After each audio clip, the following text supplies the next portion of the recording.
கோவை மாவட்டத்தில் மிகவும் முக்கியத்துவம் வாய்ந்த தொகுதியாக கருதப்பட்ட கோவை வடக்கில் தமிழக வெற்றிக் கழகத்தின் வேட்பாளர் வி சம்பத்குமார் அவர்கள் 92,500 வாக்குகள் பெற்று வரலாற்று சிறப்புமிக்க வெற்றியினை பதிவு செய்துள்ளார்.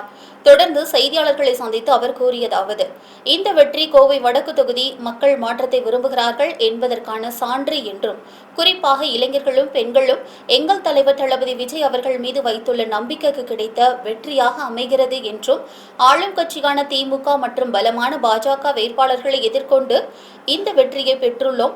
இது தொண்டர்களின் உழைப்பிற்கும் தளபதியின் கொள்கைக்கும் கிடைத்த பலன் என்றும் அவர் தெரிவித்தார்.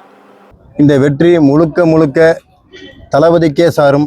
அவருடைய முகம்தான் என்னை இந்த வெற்றிக்கு கொண்டு வந்திருக்குது. அதனால் நிச்சயமாக இந்த வெற்றி தளபதிக்கு மட்டுமே சாரும் மற்றும் என் தொகுதி வாழ் மக்களுக்கும் சாரும்.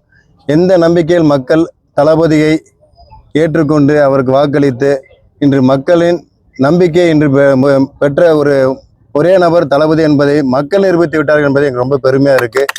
இதற்கு